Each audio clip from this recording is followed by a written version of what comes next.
எல்லாருக்கும் நமஸ்காரம். நம்ம லலிதா சகஸ்ரநாமத்தில் ஒரு நாமாக்களா பார்த்துன்னு வந்துட்டு இருக்கோம். போன வீடியோவில் நம்ம 40 ஸ்லோகம் வரைக்கும் இருக்கக்கூடிய நாமாக்களை பார்த்தோம். இன்னைக்கு லலிதா சகஸ்ரநாமத்தோட 41வது நாமா அதை பார்க்க போறோம். பவானி அப்படிங்கிறது, அதாவது அந்த ஸ்லோகம் வந்து பவானி பாவனா கம்யா பவாரண்ய குடாரிகா பத்ரப்ரியா பத்ரமூர்த்திர் பக்த சௌபாகியதாயினி, அதை தான் பார்க்க போகிறோம். ஸோ பவானி அப்படின்னா என்ன அர்த்தம்னா பவனோட மனைவி அப்படின்னு சொல்கிறோம். இப்போ நம்ம யூஸ்வலாக பார்க்குறோம் அப்படின்னா நீ அப்படின்னு முடியறது எல்லாமே ஹஸ்பண்டோட பேரில் பாதி இருக்கும். இதில் பவன் அப்படின்னா என்ன தெரியுமா, சிருஷ்டி பண்ணக்கூடிய சிவனுக்கு பேர் வந்து பவன் அப்படின்னு அர்த்தம். அதாவது சிவனே வந்து சிவனுக்கு வந்து நிறைய பேர் இருக்கும். அதாவது அவர் பண்ணக்கூடிய ஒரு ஃபங்க்ஷன்ஸ் வேலைகளுக்கு ஏற்ற மாதிரி அவரோட பேர்கள் வந்து மாறுபடும். ஸோ இந்த இடத்துல நம்ம பார்த்தோம் அப்படின்னாக்க நம்மளுக்கு வந்து என்ன சிருஷ்டி பிறவியை கொடுக்கக்கூடிய சிவன். ஸோ அந்த சிவனோட வைஃப் வந்து பவானி. ஃபார் எக்ஸாம்பிள் நம்ம சொல்லணும்னா இந்திரனோட வைஃபை நம்ம இந்திராணி சொல்கிறோம், ருத்ரனோட வைஃபை நம்ம ருத்ராணி சொல்கிறோம் இல்லையா, சிவனோட வைஃபை சிவானி சொல்கிறோம். ஸோ அதனால இந்த இடத்துல வந்து பவானி அப்படின்னாக்க பவனோட வைஃப், அதனால அவளுக்கு பேர் வந்து பவானி அப்படின்னு சொல்கிறோம்.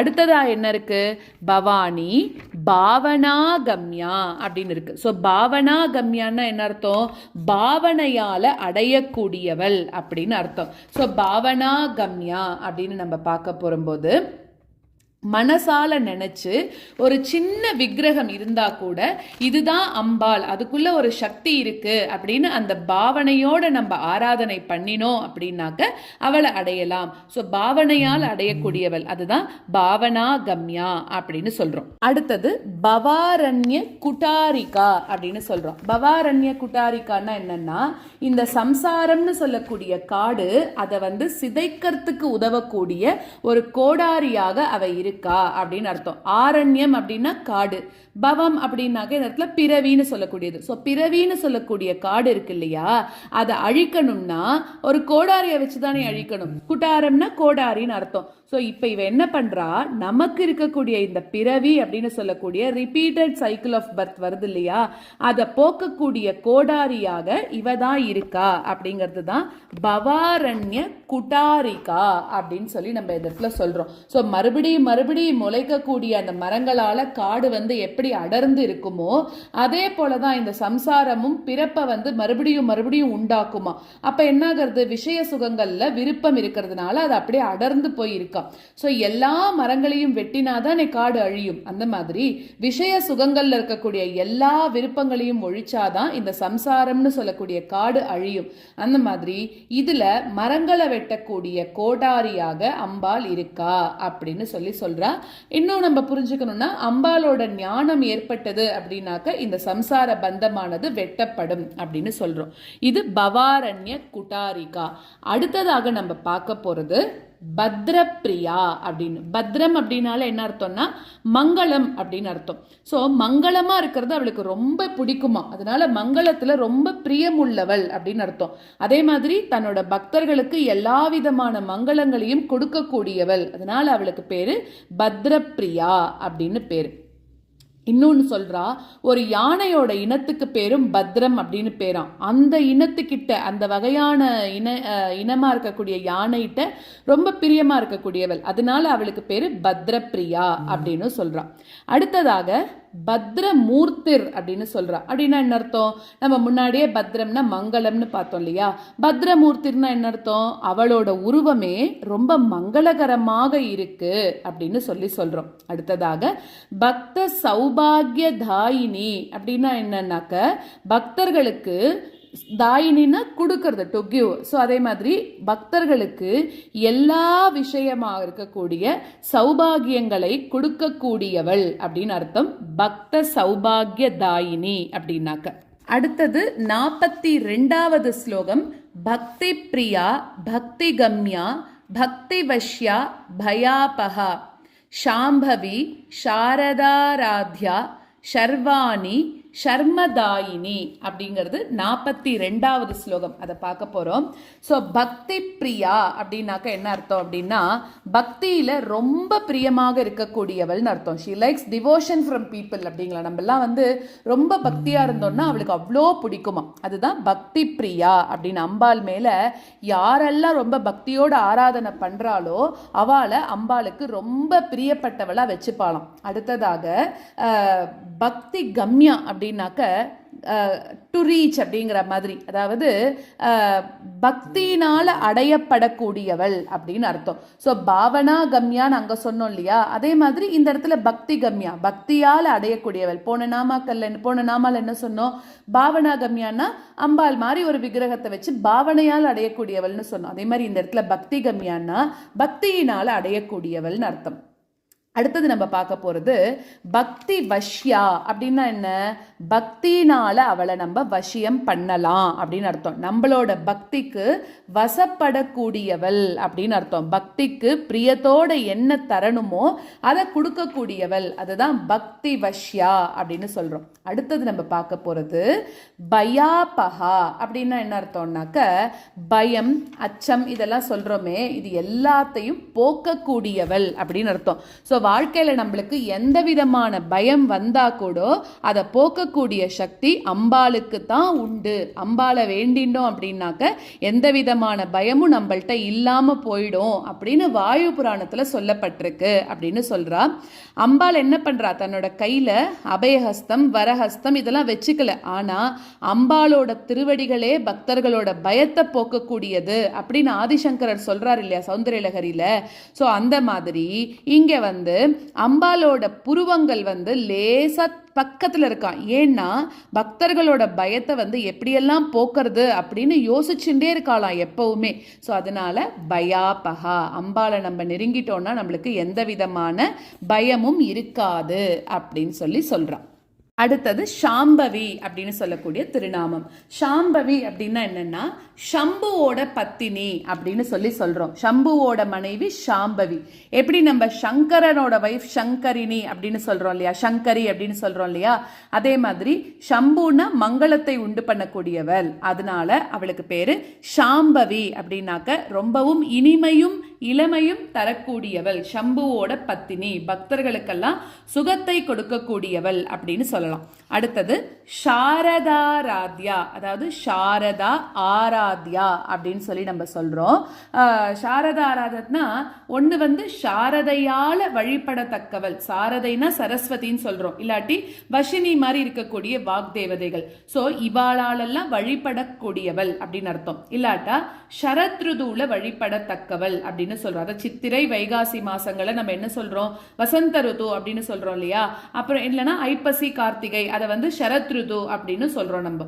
சோ இந்த 2 ருதுக்கள்லயும் வரக்கூடிய நவராத்திரி வருது இல்லையா, 2 நவராத்திரி, அதை நம்ம என்ன பேர் சொல்றோம், வசந்த நவராத்திரி சாரத நவராத்திரி அப்படின்னு சொல்றோமே. சோ இந்த ரெண்டுமே அம்பாலோட ஆராதனைக்கு ரொம்ப ரொம்ப உகந்தது அப்படின்னு சொல்றா.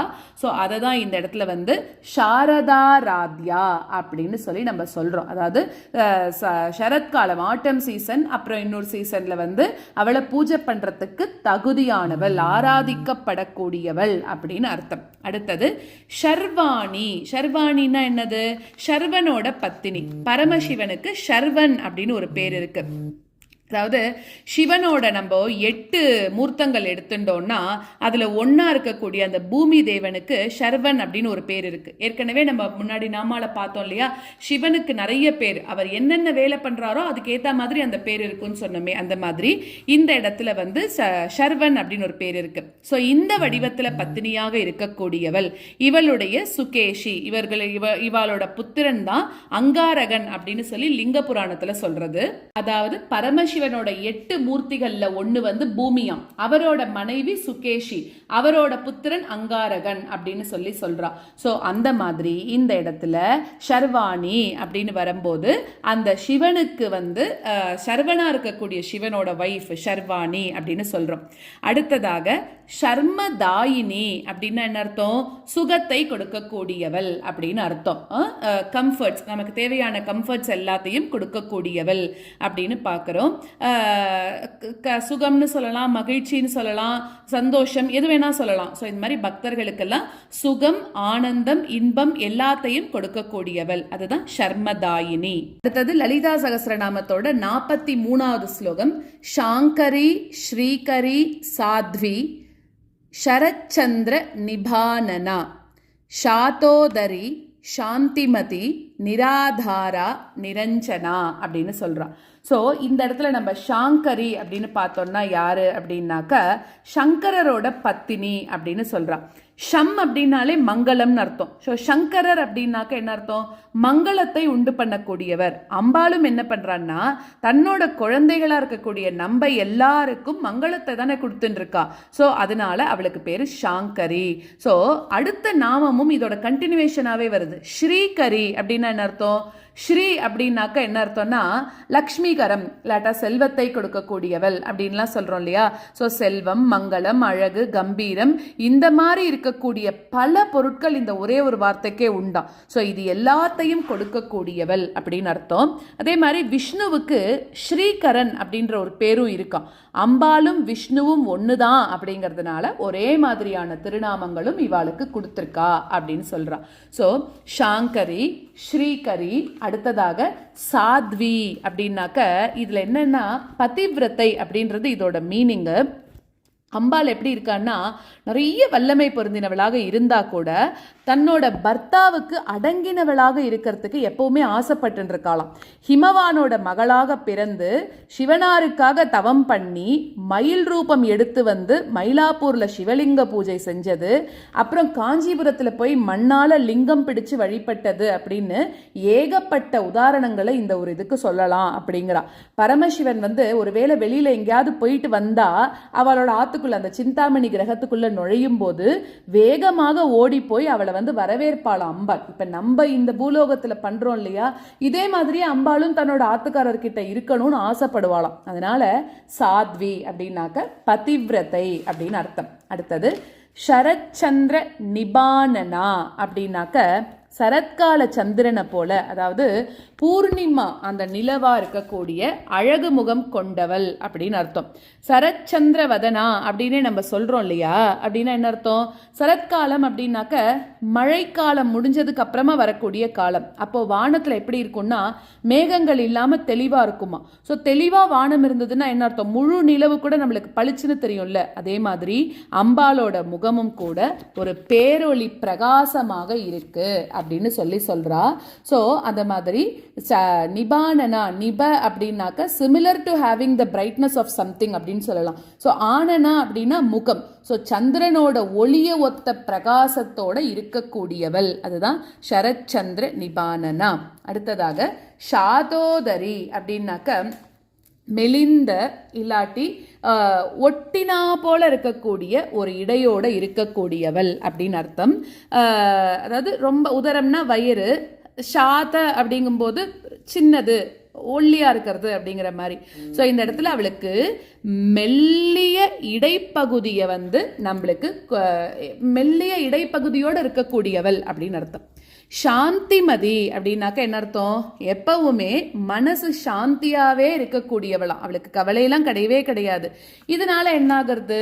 பக்தர்கள் கிட்ட எப்பவுமே கோபத்தை காட்டாதவள், கடுமை காட்டாதவள் அப்படின்னு அர்த்தம். அடுத்தது நிராதாரா அப்படின்னாக்க அவளுக்குன்னு ஆதாரம் எதுவும் கிடையாது. ஆனா அம்பாள் தான் எல்லாத்துக்கும் ஆதாரமாக இருக்கா, தனக்குன்னு ஆதாரம் எதுவும் கிடையாது அப்படின்னு சொல்றா. வெளியிலேருந்து வரக்கூடிய ஆதாரம் எதுவும் அவளுக்கு தேவையும் இல்லையாம். அதனால அவளுக்கு பேரு நிராதாரா அப்படின்னு அர்த்தம். ஸோ நிராதாராக்கு அப்புறம் நிரஞ்சனா அப்படின்னு இருக்கு இல்லையா. ஸோ நிரஞ்சனா அப்படின்னாக்க அழுக்கு கரை எதுவுமே இல்லாதவள்னு அர்த்தம். நம்ம அஞ்சனம்னா மைக்கு சொல்றோம் இல்லையா, அந்த மாதிரி அது எப்படி இருக்கு? கருப்பா ஒரு கரை போல இருக்கு இல்லையா. ஆனா அம்பாள் எப்படி? நிரஞ்சனா, அவளுக்கு வந்து எந்த விதமான கரையும் இல்லாதவள், குற்றம் இல்லாதவள் அப்படின்னு அர்த்தம். அதே மாதிரி நமக்கு இருக்கக்கூடிய கருப்பு கலங்கங்கள் எல்லாத்தையும் வந்து போக்கடிக்க கூடியவள் அப்படின்னு நம்ம சொல்கிறோம். ஸோ இனிமே என்ன ஆகுது, இப்போ வரைக்கும் அவளோட அனுகிரகம் இப்படி கொடுக்குறான்னு பார்த்தோம். இனிமே வரப்போகிற டிஸ்கிரிப்ஷன் எப்படின்னா, அவள் என்ன மாதிரி இல்லை, அதாவது ஒரு பொருளை நம்ம டிஸ்கிரைப் பண்ணணும் அப்படின்னா அதோட அதுக்கு இருக்கக்கூடிய விஷயங்களை வச்சு சொல்கிறோம் இல்லையா, அது எப்படி இருக்குது, என்ன கலரில் இருக்குது, என்ன ஏதுன்னு சொல்கிறோம். இனிமே எப்படி படிக்க போகிறோம்னா, அது இல்லைன்னு நம்ம சொல்லலாம்ல, இப்படியெல்லாம் அவள் இல்லை அப்படின்னு சொல்லலாம் இல்லையா.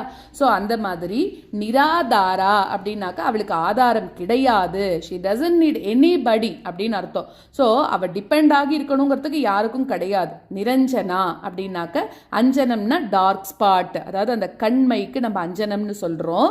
ஸோ அவள்கிட்ட அது ஒன்றுமே இல்லை. ஸோ இதிலிருந்து நம்ம வந்து அம்பாள் கிட்ட இதெல்லாம் இல்லை அப்படி, அதாவது நல்லது தான் அது கூட அப்படிங்கிறத பார்க்க போகிறோம். அடுத்தது லலிதா சகஸ்ரநாமத்தோட 44வது ஸ்லோகம். நிர்லேபா நிர்மலா நித்யா நிராகாரா நிராகுலா நிர்குணா நிஷ்கலா சாந்தா நிஷ்காமா நிருபப்ளவா அப்படின்னு அர்த்தம். ஸோ இதில் வந்து ஃபஸ்ட்டு நாமம் நிர்லேபா அப்படின்னு படிக்கிறோம் இல்லையா. நிர்லேபா அப்படின்னாக்க என்ன அர்த்தம்னா, அந்த கர்ம சம்பந்தத்தினால ஏற்படக்கூடிய மேல்பூச்சி இல்லாதவள் அப்படின்னு அர்த்தம். அதுதான் நிராலாபா, நிர்லேபா அப்படின்னு சொல்கிறோம். ஸோ அடுத்ததாக வந்து அம்பாள் எப்படி இருக்கா அப்படின்னா ஞானஸ்வரூபினியாக இருக்காளாம். அதனால அவளுக்கு வந்து கர்ம சம்பந்தம் எதுவுமே இல்லை அப்படின்னு சொல்கிறோம். அடுத்தது நிர்லேபா நிர்மலா. நிர்மலா அப்படின்னா என்ன அர்த்தம், அதாவது மலங்கள் அழுக்குகள் இல்லாதவள். அவித்யை, ஆணவம், தாமசம், கர்மவினைகள் இந்த மாதிரி இருக்கக்கூடிய மலங்கள் எதுவுமே அம்பாளுக்கு கிடையாது. ஆணவம்னு சொல்றது கிடையவே கிடையாது அப்படின்னு சொல்றா. தமோகுணம்னு சொல்லக்கூடிய மலம் இல்லாதவள். அவித்யையும் அவள்கிட்ட கிடையாது. அவள் எப்பவுமே தூய்மையானவள் அப்படிங்கிறத தான் வந்து இப்படி இது இல்லை அப்படின்னு சொல்லி காமிக்கிறான். அடுத்தது நித்யா. நிர்லேபா நிர்மலா நித்யா. நித்யா அப்படின்னா என்ன அர்த்தம், நித்தியமும் எப்பவும் இருக்கக்கூடியவள், நிரந்தரமானவள், அழிவில்லாதவள் அப்படின்னு சொல்றோம். ஸோ இப்போ இதுல வந்து திதி நித்யா தேவிகள்னு நம்ம படிச்சிருக்கோம் இல்லையா, சில பேருக்கு தெரியும். அப்படின்னா அமாவாசை இல்லாட்டா பௌர்ணமியிலிருந்து அடுத்தடுத்ததாக பௌர்ணமி இல்லாட்டி அமாவாசை வரைக்கும் 15 திதிகள் வரும் இல்லையா. அந்த ஒரு திதிக்கும் ஒரு தேவதைகள் இருப்பாளாம். அவ பேர் தான் திதி நித்யா தேவிகள்னு பேரு. இவ எல்லாருக்கும் தலைவியான அம்பாளுக்கு மகாநித்யா அப்படின்ற பேரும் இருக்கு.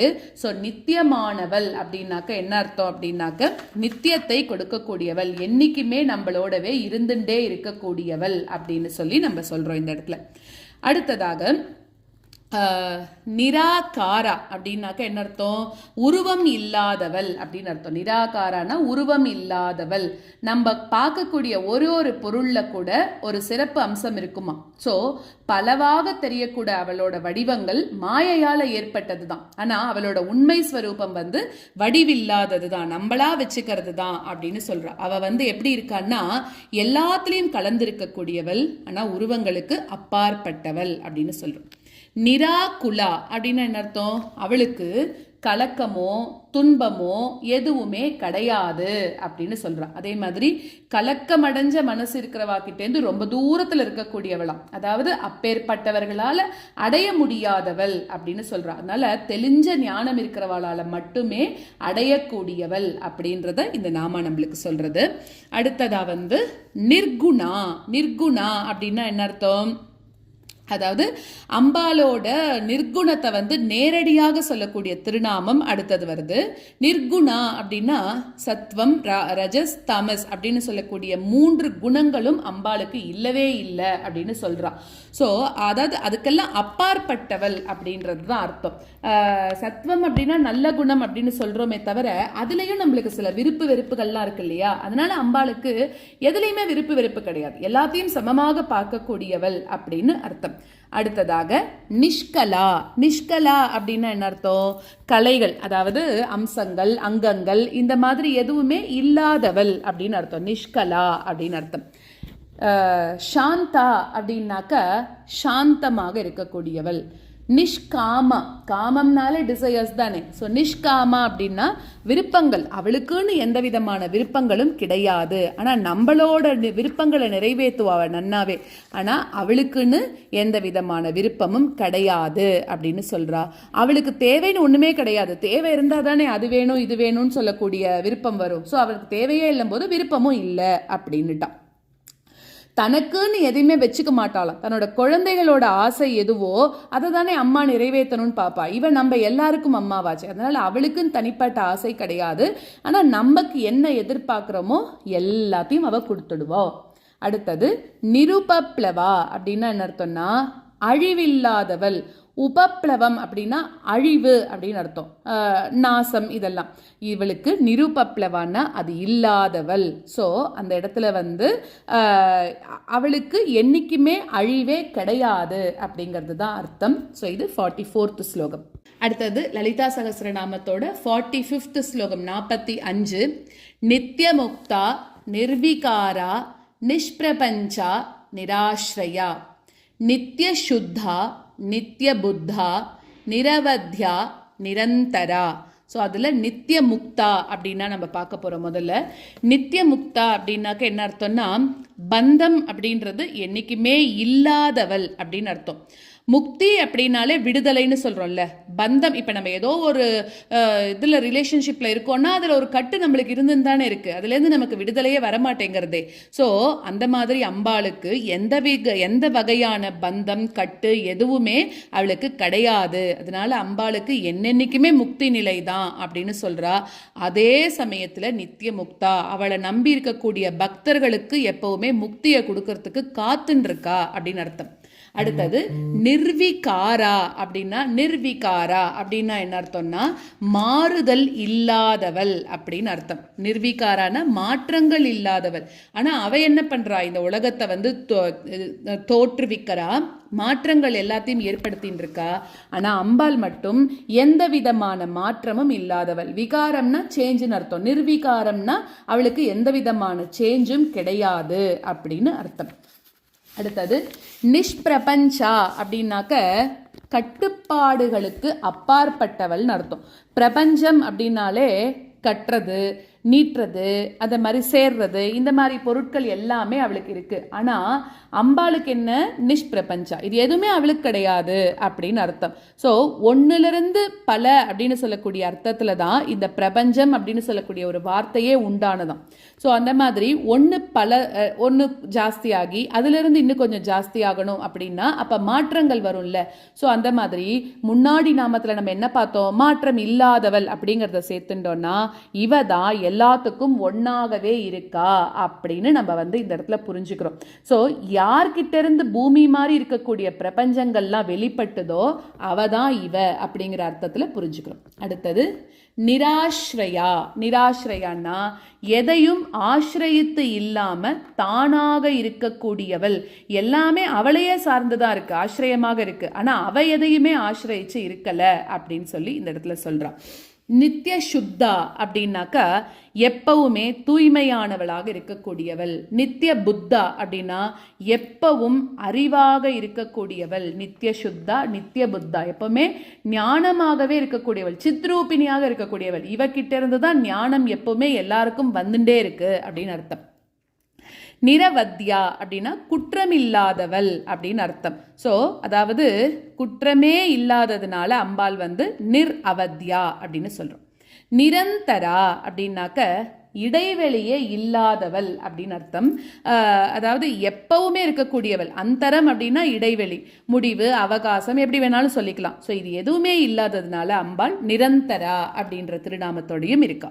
அடுத்தது 46வது திருநாமம் நிஷ்காரணா நிஷ்கலங்கா நிருபாதி நிரீஸ்வரா நீராகா ராகமதனி நிர்மதா மதநாஷினி அப்படின்னு சொல்றான். நிஷ்காரணா அப்படின்னா என்ன அர்த்தம்னா காரணம் இல்லாதவள் அப்படின்னு அர்த்தம். அவளே எல்லாத்துக்கும் காரணமா இருக்கா இல்லையா, அதாவது ஜெகத்காரணியா அவளே இருக்கா, அவளுக்குன்னு காரணம் எதுவுமே தேவையில்லை அப்படிங்கிறா. நிஷ்கலங்கா அப்படின்னா என்ன அர்த்தம், அதாவது கலங்கம் எதுவுமே இல்லாதவள், அதாவது பாவத்தோட விளைவு சம்பந்தம் இல்லாதவள், எந்த விதமான பாவமும் தேவி கிட்ட ஒட்டவே ஒட்டாதான், அதனால நிஷ்கலங்கா அப்படின்னு சொல்றோம். நிருபாதிர் அப்படின்னாக்கா உபாதிகள் எதுவுமே இல்லாதவள் அப்படின்னு அர்த்தம். ஸோ அதாவது இப்போ ஒரு கண்ணாடி இருக்குன்னு வச்சுக்கலாம், அதோட எதிரில் ஒரு நம்ம பூ வைக்கிறோம் அப்படின்னா அந்த பூவோட கலர் கண்ணாடியில் பிரதிபலிக்கும் இல்லையா. ஸோ ஸ்படிக லிங்கம் ஒன்று, அதோட பக்கத்தில் செவ்வரளி மலர் வச்சுருக்கோம், அப்போது அது ஒயிட்டாக இருக்குது, ஆனால் அந்த மலரோட நிறத்தை ஸ்படிகம் பிரதிபலிக்கிறது இல்லையா. நம்மளும் ஜீவனும் அப்படித்தான், இயல்பான ஸ்படிகமாக இருக்கக்கூடிய அது ஜெகத்தில் வடிவம் எடுத்துட்டோ அப்படின்னா இங்கே இருக்கிறது எல்லாத்தையும் பிரதிபலிச்சு, அதாவது சொந்தம் உறவு பாசம் அப்படின்னு உபாதி அடையறதான். ஆனா இப்படிப்பட்ட உபாதிகள் எதுவுமே இல்லாதவள் அம்பாள், அதனால அவளுக்கு பேரு நிருபாதி. அடுத்தது நிரீஸ்வரா அப்படின்னாக்க தனக்கு மேல, நிர் ஈஸ்வரா தனக்கு மேல தலைவன் அப்படின்னு இல்லாதவள் அப்படின்னு அர்த்தம். ஈஸ்வரம் அப்படின்னா எல்லாமே டாப் அப்படின்னு அர்த்தம் இல்லையா. ஸோ அம்பாளுக்கு மேல யாருமே கிடையாது, அவதான் ஈஸ்வரி அப்படின்னு சொல்றா இந்த இடத்துல. ஸோ அடுத்தது நிரீஸ்வரா. நீராகா, நீராகா அப்படின்னாக்க வித்தியாசங்கள் வேறுபாடுகள் இல்லாம இருக்கக்கூடியவள் அப்படின்னு அர்த்தம். நீராகான்னா வேறுபாடுகள் இல்லாதவள், இல்லாட்டி ஆசை இல்லாதவள் அப்படின்னு சொல்லலாம். அடுத்ததாக நீராகா ராகமதனி அப்படின்னாக்கா நீராகா ராகமதனி, ராகத்தை பக்தர்களுக்கு விஷயங்கள் இருக்கக்கூடிய அந்த தீவிர ஆசைகள் மதனம் பண்றது, அதை கடைஞ்சு எடுத்துடுறா, அதாவது அதை கடைஞ்சு எடுத்து வைராகியத்தை கொடுக்கக்கூடியவள் அப்படின்னு சொல்றான். ஓகேவா. ஸோ நீராகா ராகமதனி. நிர்மதா அப்படின்னா மதமில்லாமல் இருக்கக்கூடியவள், அதாவது திமிர் கர்வம் இது எல்லோருமே அம்பாள் கிட்ட கிடையாது அப்படின்னு சொல்றான். மதநாசினி அப்படின்னா மதம் அப்படின்னு சொல்லக்கூடிய அந்த அகங்காரம் ஏற்படும் போது அதை நாசம் செய்யக்கூடியவள் இவதான். ஸோ இந்த திருநாமங்கள்லாம் எப்படின்னா ஒன்றுக்கொன்று நேர்மாறாக இருக்கு, ஆனால் ரெண்டுமே எங்க கொண்டு போய் நிறுத்தும் அப்படின்னாக்க ஒரே இடத்துல கொண்டு போய் நிறுத்த போறது. எப்படி இது சாத்தியம் அப்படிங்கறதெல்லாம் நம்ம பார்க்கலாம். அதாவது எப்படின்னா ராகம் அப்படின்னாக்க டிசைர் இல்லையா, அவளுக்கு எந்த ஸ்பெஷல் கிடையாது. நீராகா ராகமதனி, நம்ம கிட்ட இருக்கிறதையும் அவ என்ன பண்றா, அதை அவளை நம்ம உபாசனை பண்ணும்போது நம்ம கிட்டேருந்து அதை ரிமூவ் பண்றா. ஓகேவா. ஸோ நீராகா ராகமதனி. அடுத்தது பார்த்தோம் அப்படின்னாக்க மத்தனம்னா கடையிறதுன்னு அர்த்தம், நம்ம கிட்ட இருக்கக்கூடிய பேட் திங்ஸை கடைஞ்சி எடுத்துடுறா. அடுத்தது நிர்மதா மதநாசினி, அதாவது அரகன்ஸ் அவளுக்கு கிடையாது, நம்ம கிட்ட இருக்கக்கூடிய அந்த அரகன்ஸ் அந்த கர்வம் அதெல்லாம் இருக்குல்ல அதெல்லாமும் அவ ரிமூவ் பண்ணிடுறா. ஸோ இப்படி அவள்கிட்ட இல்லை நம்மள்ட்ட இருந்தாலும் எடுத்துடுறா அப்படிங்கிற மாதிரி அமைஞ்சிருக்கக்கூடிய திருநாமாக்கள் இதெல்லாம். லலிதா சகஸ்ரநாமத்தோட 47வது திருநாமம், 47வது ஸ்லோகம். நிஷ்சிந்தா நிரஹங்காரா நிர்மோகா மோகநாசினி நிர்மமா மமதாஹந்திரி நிஷ்பாபா பாபநாசினி அப்படின்னு சொல்கிறோம். ஸோ இந்த மாதிரி நிஷ்சிந்தா அப்படின்னு நம்ம எடுத்துட்டோம் அப்படின்னாக்கா அதில் என்ன சொல்கிறா அப்படின்னா அம்பாளுக்கு கவலை அப்படிங்கிறது எதுவுமே கிடையாது அப்படின்னு சொல்கிறா. நிஷ்சிந்தானா சிந்தைனா எண்ணம், தேவையில்லாத எண்ணங்கள் கிடையாது, கவலை இல்லை அப்படின்னு அர்த்தம் நிஷ்சிந்தா. நிரஹங்காரா அப்படின்னாக்க அகங்காரம் ஆணவம் எதுவுமே இல்லாதவள், குணங்களால நம்ம கிட்ட இருக்கக்கூடிய குணங்களால தானே அகங்காரம் வருது, அவதான் நிர்குணாவாச்சே, குணங்கள் இல்லாததுனால அவளுக்கு அகங்காரமும் கிடையாது. நிர்மோகா, அடுத்தது நிர்மோகான்னு என்ன அர்த்தம், மோகம் எதுவும் இல்லாதது அப்படின்னு அர்த்தம். அவளுக்குன்னு சொல்லிட்டு எதுவுமே ஒரு தெளிவான மோகம் மயக்கம் இதெல்லாம் எதுவுமே இல்லாதது அப்படின்னு அர்த்தம். அதாவது தெளிவான மனசோடு இருக்கக்கூடியவள், இந்த அலைப்பாயிர மனசு இருக்குல்ல அதை அவளுக்கு கிடையாது, அதனால நிர்மோகா, அவளுக்குன்னு பெரிய மோகம் எதுவும் கிடையாது. மோகநாசினி, ஆனா நமக்கு இருக்கக்கூடிய மோகத்தை அழிக்கக்கூடியவள் அப்படின்னு அர்த்தம். மோகநாசினி அதாவது தான் மாத்திரம் மோகம் இல்லாம இருக்கா அப்படிங்கிறது கிடையாது, பக்தர்களோட மோகத்தையும் அழிக்கிறா. அதுதான் மோக நாசினி அப்படின்னு சொல்றா. அதாவது நம்ம கிட்ட ஒரு நல்ல விஷயம் இருக்குன்னா அதை நம்ம 4 பேருக்கு சொல்லியும் கொடுக்கணும்ல.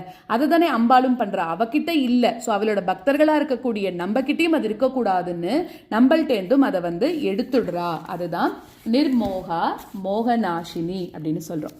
நிர்மமா அப்படின்னாக்க என்ன அர்த்தம்? மமதை இல்லாதவள் அப்படின்னு அர்த்தம். அதாவது மமகாரம்னு நம்ம சொல்லிட்டு இருக்கோம்ல, அதாவது நான் அப்படின்னு சொல்லக்கூடிய அந்த அகங்காரம், என்னோடது, என்னாலதான் எல்லாமே நடக்கிறது, இப்படியெல்லாம் நம்ம சொல்லிட்டு இருக்கோம்ல, இதுக்கு பேர் தான் மமகாரம் அப்படின்னு பேரு.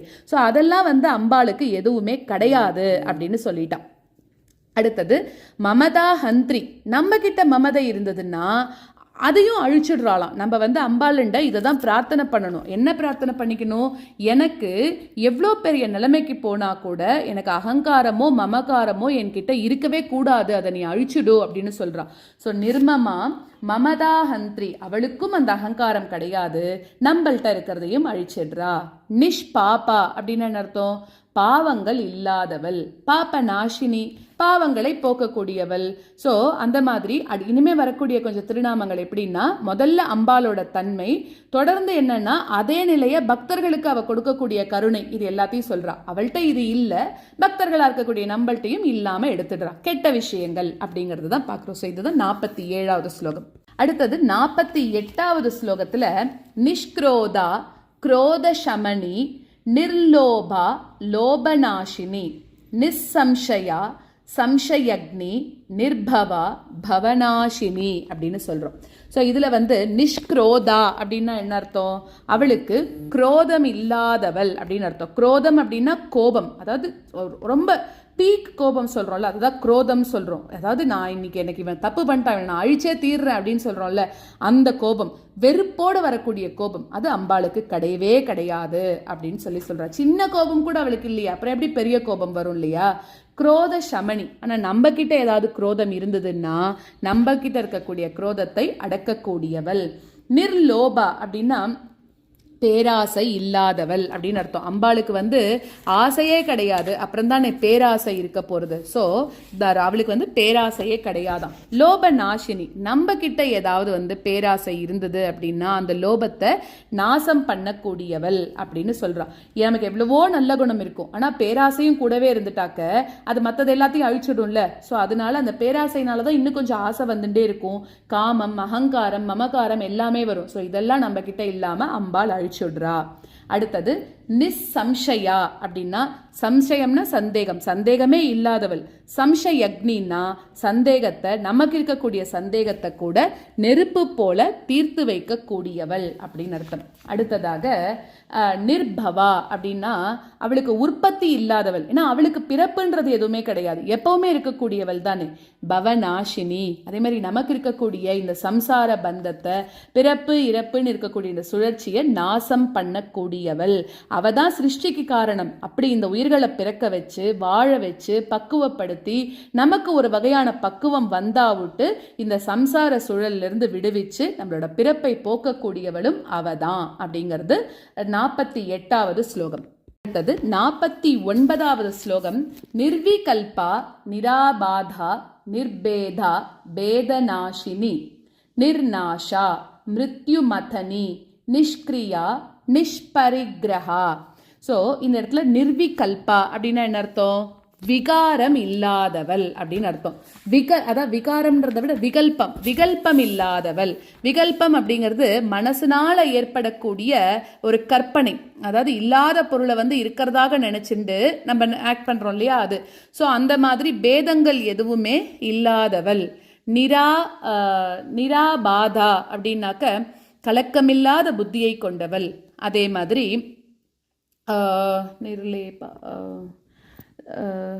என்ன முடிச்ச நிர்பேதா, சாரி நிர்பேதா அப்படின்னாக்க பேதம் இல்லாதவள். பேத நாசினி, நமக்கிட்ட ஏதாவது பேதங்கள் இருந்தது அப்படின்னாக்க அந்த பேத உணர்வை அழிக்கக்கூடியவள். நிர்நாஷா அப்படின்னா அவளுக்கு முடிவோ நாசம் அழிவோ எதுவுமே கிடையாது. அதே மாதிரி பேத நாசினி அப்படின்னா என்ன அர்த்தம்? நம்ம கிட்ட இருக்கக்கூடிய பேத, நிர்பேதான பேதம் இல்லாதவள், பேத நாசினினா பேத உணர்வை அழிக்கக்கூடியவள். அடுத்ததுக்கு வந்துட்டோமா, நிர்நாஷா இல்லையா, சாரி, நிர்நாஷா அப்படின்னா அவளுக்கு முடிவு, அதாவது எதுவுமே இல்லாதவள்னு அர்த்தம். மிருத்யு மதனி அப்படின்னா என்ன அர்த்தம், மிருத்யு மதனி அப்படிங்கும்போது பக்தர்களுக்கு மரணம் இல்லாமல் பண்ணக்கூடியவள் அப்படின்னு அர்த்தம். அதாவது அம்பாளோட அந்த உள்ளம் சித்தம் ஆன்மா சேர்ந்துத்து நம்மளை எல்லாமே அம்பாள்கிட்ட அர்ப்பணிச்சிட்டோம்னா நமக்கு எப்படி மரணம் வரும் இல்லையா, உடம்பு அழிஞ்சு போகலாம், ஆனால் அந்த அம்பாளோட எண்ணம் சித்தம் இதெல்லாம் அழியாது இல்லையா. ஸோ அதனால பரமேஸ்வரர் காலகாலனாக அந்த மார்க்கண்டேயரை வந்து யமபயத்திலிருந்து காப்பாத்தினது போல அம்பாளும் என்ன பண்றான்னா தன்னோட பக்தர்களை மரணத்திலிருந்தும் காப்பாற்றக்கூடியவள். மரணம்ன்றது சரீரத்துக்கு மட்டும்தான், ஆனா ஆத்மாவுக்கு கிடையாது அப்படிங்கிறத உணரச் செய்யக்கூடியவள் அப்படின்னு அர்த்தம். நிர்நாஷா மிருத்யுமதனி. நிஷ்கிரியா அப்படின்னா செய்ய வேண்டிய செயல் அப்படின்னோ கடமை அப்படின்னோ அவளுக்கு ஒண்ணுமே கிடையாது. அது போல செய்ய வேண்டியது செய்யக்கூடாதது அப்படின்னு எந்த பிரிவுகளும் அவளுக்கு கிடையாது. நிஷ்பரிகிரஹா எதையும் பரிசாக பெற்றுக்கொள்ளாதவள் அப்படின்னு அர்த்தம். ஸோ இப்போ நம்ம இருக்கோம், நமக்கு யாராவது ஒரு கிஃப்ட் கொடுக்குறான்னா நம்ம எவ்வளோ சந்தோஷமாகறோம் இல்லையா. ஸோ அந்த மாதிரி அவளுக்கு திருப்பி நன்றி சொல்லிகிட்டே இருக்கோம், கைமாறு பண்ணுறோம், அதே மாதிரி நம்ம பண்ணுறோம். ஆனால் நம்ம திருப்பி பண்ணலன்னா அவள் ஒருவேளை கோவப்பட்டுருவாளோ அப்படிலாம் நினைக்கிறோம்ல. ஸோ அந்த மாதிரி அம்பாள் வந்து எதையுமே எதிர்பார்க்கறதே கிடையாது, நம்ம கொடுத்தாலும் ஏற்றுக்கிறது இல்லையா, நம்ம எதுவும் அவளுக்கு கொடுக்கவும் முடியாது, அது வேற விஷயம். ஸோ அன்பால் அவளை தெரிஞ்சுட்டு அவளோட கலந்து வாழலாம், அதுதான் நிஷ்பரிகிரஹா. இதுதான் 49வது ஸ்லோகம். அடுத்தது 50வது ஸ்லோகம். நிஸ்துலா நீலசிகுரா நிரபாயா நிரத்யயா துர்லபா துர்கமா துர்கா துக்கஹந்திரி சுகப்பிரதா. ஸோ நிஸ்துலா அப்படின்னா என்ன அர்த்தம், ஒப்பில்லாதவள் அப்படின்னு அர்த்தம். நிஸ்துலான்னா உவமைக்கு சொல்றதுக்கு ஒண்ணுமே இல்லாததுனால, இதுக்கு ஈக்குவலா அம்பால சொல்லலாம்னா ஒண்ணுமே நம்மளுக்கு வார்த்தை கிடைக்காது. ஸோ அது மாதிரி நிஸ்துலா ஒப்பற்றவள். நீலசிக்குரா அப்படின்னாக்க கருமை, நீல நிறத்தினால ரொம்ப அழகாக தோன்றக்கூடிய கூந்தல் உள்ளவள் அப்படின்னு அர்த்தம். நீலசிக்குரா அப்படின்னு அர்த்தம். அடுத்தது நிரபாயா. நிரபாயான்னா நிர்குணமான நாமம், அதாவது அழிவில்லாதவள் தான். அடுத்ததாக நிரத்யயா அப்படிங்கும்போது தனக்குன்னு ஒரு வரம்பு இருக்கு, அந்த வரம்பை மீறாதவள் தான் நிரத்யயா, அவளே வச்சுன்னு இருக்கா. ஸோ அதனால வரம்பு மீறாதவள். துர்லபா அப்படின்னாக்க நம்மளால சீக்கிரமா போய் அவளை வந்து அடைய முடியாதவள், யோகிகளால கூட அவ்வளோ ஈஸியா அவளை போய் அடைஞ்சிட முடியாது அப்படிங்கிறான். அடுத்தது பார்த்தோம் அப்படின்னாக்க துர்லபா. துர்கமா அப்படின்னாக்கா அதுவும் வந்து சுலபமாக நெருங்க முடியாதவள் அப்படின்னு அர்த்தம். ரெண்டுத்துக்குமே கிட்டத்தட்ட ஒரே மீனிங் வருது. எளிதில் அடைய முடியாதவள் துர்லபா, துர்கமான சுலபமாக நெருங்க முடியாதவள் அப்படின்னு அர்த்தம். துர்லபா துர்கமா. அடுத்தது துர்கா அப்படின்னாக்கா பரமேஸ்வரின்னு சொல்றோம் இல்லையா. ஸோ துர்கா அப்படின்னா என்ன அர்த்தம் அப்படின்னா அதாவது வந்து ஒரு கோட்டை, ஒரு ஃபென்ஸ் அப்படி சொல்றோம்ல, ஒரு கோட்டைன்னு அர்த்தம். ஸோ அந்த மாதிரி துர்காவாக இருக்கக்கூடியவள், இங்க இருக்கக்கூடிய ஜீவன்களுக்கெல்லாம் பாதுகாப்பை தரக்கூடியவள். என்னெல்லாம் நம்மளுக்கு பிரச்சனை வந்தா கூட அதை வந்து ஜீவன்களை காப்பாத்தி மேலே ஏத்தக்கூடியவள், அதனால அவளுக்கு பேரு வந்து நம்ம துர்கா அப்படின்னு சொல்றோம். நமக்கு ஒரு கோட்டை, பாதுகாப்பு கோட்டையாக இருக்கக்கூடியவள் அப்படின்னு அர்த்தம். அடுத்தது துக்கஹந்திரி அப்படின்னா துக்கத்தை போக்கக்கூடியவள். என்ன துக்கம், சம்சாரத்திலிருந்து வரக்கூடிய துக்கத்தை வந்து போக்கக்கூடியவள் அப்படின்னு அர்த்தம். அடுத்தது சுகப்பிரதா அப்படின்னாக்க சுகங்களை தரக்கூடியவள் அப்படின்னு அர்த்தம். நம்மளுக்கு துக்கம் போனா மட்டும் போராது, சுகமும் தேவைதானே. ஸோ அதனால சுகத்தை தரக்கூடியவள் அப்படின்னு சொல்றா. ஸோ இதுதான் 50வது ஸ்லோகம்.